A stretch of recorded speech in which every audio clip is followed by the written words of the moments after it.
Hi, this is Mr. Gideon. So when it comes to monetary policy, a lot of the tools that we talk about focus on changing the money supply. So of course we have to know what we mean when we refer to money. What is money? This question has been asked in economics classes in the past. A few of them have been recorded here. Students have said money is a piece of paper that you give in exchange for goods and services. Money is everything. Money is what money does. Money is the root of all evil. As you can imagine, all kinds of interesting answers. And there's no question that money is very important. I remember having a conversation with somebody who had quite a bit of money once, and I did not come from wealthy means. My parents filed for bankruptcy when I was in high school, and so money was a real issue for us. And I'm sitting there, and the person said during a conversation that money isn't really important. And I said, you know what, you're right. Money's not very important when you have some. Makes a big difference if you're somebody that lives comfortably compared to somebody that is scraping to get by. So I know the importance of money from my own experience. However, money can buy you a house, but not a home. It can buy you a bed, but not sleep. It can buy you a book, but not knowledge. It can buy you a clock, but not time. It can buy you medicine, but not health. It can buy you a position, but not respect. So sure, money is important.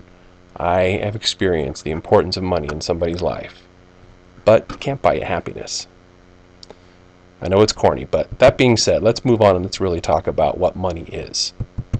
The official definition of money for this class is any good that is widely accepted for purposes of exchange, so to be used to pay for goods and services, and in the repayment of debts. Sometimes people forget that. Money is used for that, of course. Currency, which is cash and coins that you and I would normally associate with that term money, as well as checkable bank deposits are considered money. And money serves many functions. One is that money is a medium of exchange, so it's an asset that's used to trade with rather than for consumption.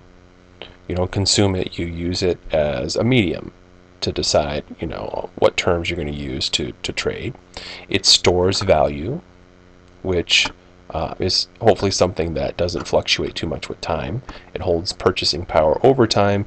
So for example, ice cream cones, if they were used as currency, couldn't store value very long as a medium of exchange. And if you compare that to paper currency is much more efficient, both as a medium of exchange and a store of value, because ice cream melts. Money also serves the function of being a unit of account. So if it's constructed the way that most money is, most currencies across the globe, makes it easier to compare one deal to another, to count things up, to compare, rather than barter. What are some types of money?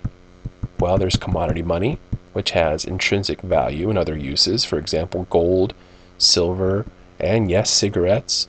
You can use these things for other purposes other than as a type of money. In the case of cigarettes, of course, you can smoke them. It's not something that I would recommend, but if you're in prison, they can serve as a form of currency and something that people can use outside of that purpose. Same thing with gold and silver. Another type of money is commodity-backed money, so it has no intrinsic value or other use like commodity money, but it's backed by a valuable good like gold or silver. The kind of money we're focusing mainly on here is known as fiat money. It's not backed by any valuable good. It doesn't derive its value entirely. It doesn't derive its value from anything other than its official status as the means of payment. But anything that is generally accepted could serve as money. So if it was ice cream, as long as enough people are on the same page saying ice cream cones is going to be the currency, then that's the currency, that's money. If it's cigarettes, and this has been seen many times throughout history in different spots, or if it's alcohol, or it's something else, as long as enough people will generally accept it as a way to pay for goods and services and in repayments of debt, that qualifies. As you can imagine, though, some forms of money are much more efficient than others. Now, when it comes to the dollar in our own country, a little bit of history here. Colonists used commodity money, gold and silver coins, minted in Europe, when they first came to the United States. Tobacco, though, was also used as currency in Virginia, and wampum or clamshells were used in the Northeast. The U.S. government began issuing paper money, though, during the Civil War, and they were called greenbacks after a private money system emerged where money was being issued, paper money that is, by private banks, but it produced some dollars that were more valuable than others. So there really was no central greenback or paper currency until the Civil War.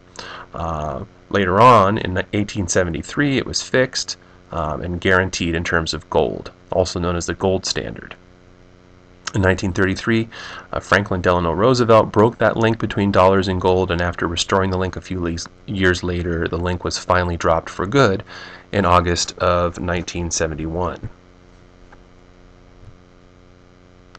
But we're talking about the history of the dollar here because sometimes it's easy to take for granted that the way things are now kind of just happen very quickly or overnight, in fact, when the reality is that there's been quite a struggle over how we define what currency is going to be used, whether we're going to use fiat money or commodity-backed money or not.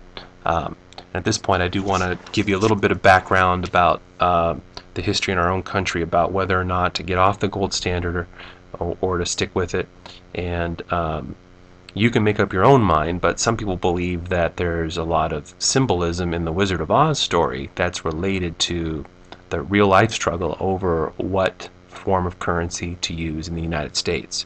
So I'm going to read something from a couple of different sources that have to do with what we'll call economics on the yellow brick road. But in 1893, the United States fell into economic depression. The stock market crashed. Banks failed. Workers were laid off, and many farmers lost their farms. Some people blamed the depression on the gold standard. They proposed that instead of only gold backing U.S. currency, there should be a bimetallic monetary standard in which both gold and silver backed the currency. This would lead to an increase in the money supply. Many people thought that with more money in circulation, the economic hard times would soon be a thing of the past. One of the champions of silver was William Jennings Bryan, who was the Democratic candidate for the U.S. presidency in 1896. Bryan had established himself as a friend to the many Americans who had been hurt by the economic depression, especially farmers and industrial workers. Bryan's views were shared by L. Frank Baum, the author of The Wonderful Wizard of Oz, the book that was the basis for the 1939 movie The Wizard of Oz. Baum blamed the gold standard for the hardships faced by farmers and workers during the Depression. Baum saw farmers and industrial workers as the common man, and he saw William Jennings Bryan as the best possible hope for the common man in this country. Numerous persons believe that Baum's most famous work, The Wonderful Wizard of Oz, is an allegory for the presidential election of 1896. Some say that Dorothy, in the book and the movie, represents Bryan. Both Dorothy and Bryan were young. Bryan was a 36-year-old presidential candidate. Like the cyclone in the movie that transported Dorothy to the land of Oz, the delegates at the 1896 Democratic Convention lifted Bryan into a new political world, the world of presidential politics. As Dorothy begins her travels to the Emerald City, which may symbolize Washington, D.C., with Toto, who represents the Democratic Party, to meet the Wizard of Oz, she travels down a yellow brick road, which symbolizes the gold standard. On her way, she meets the Scarecrow, who represents the farmer, the Tin Man, who, you guessed it, represents the industrial worker, and the Cowardly Lion, who some believe represents the Populist Party of the time. The Populist Party was sometimes represented as a lion in cartoons of the time. It was a cowardly lion because some say it did not have the courage to fight an independent campaign for the presidency in 1896.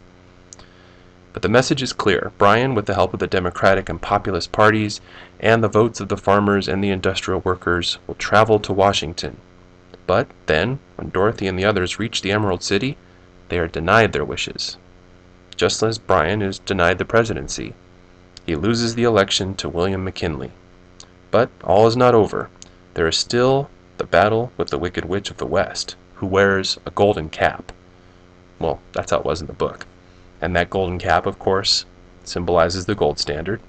When the Wicked Witch sees Dorothy's silver shoes, they were changed to ruby shoes in the movie, she desperately wants them for their magical quality. But that is not to happen. Dorothy kills the Wicked Witch of the West. She then clicks her silver shoes together, and they take her back home, where all is right with the world. And that's from the interpretation based on William Jennings Bryan on the Yellow Brick Road by John Gear and Thomas Rokon, Journal of American Culture, as well as The Wizard of Oz Parable on Populism by Henry Littlefield. So you might find that interesting, but suffice it to say that there have been battles in our past, not just in this country, in other countries as well, over what form of currency to use. Needless to say, money is important, and we're going to talk frequently about the money supply. You need to know that, first of all, there are two levels to the money supply. M1, which is the most liquid form of money, includes currency in circulation, cash, traveler's checks, and this is a real big key, checkable bank deposits. Sometimes we'll refer to it as checkable deposits. Sometimes it'll be known as demand deposits. It's all the same thing, but you really need to lock that into your memory. In January of 2010, M1 was measured at $1.67 trillion. 51% of that was currency, 48% of that was checkable deposits or demand deposits, and most of the time we're going to abbreviate in this unit. Checkable deposits is going to be abbreviated as CD, demand deposits as DD. M2 includes M1, so M2 is M1 plus savings accounts, small denomination certificates of deposit. If you've heard the phrase CD before, that's perhaps what you're thinking of, but we're going to use CD to refer to checkable deposits. And in January of 2010, there was approximately $8.5 trillion worth of M2. So M1 plus these other things. 20% of M2 was M1. And that's what money is.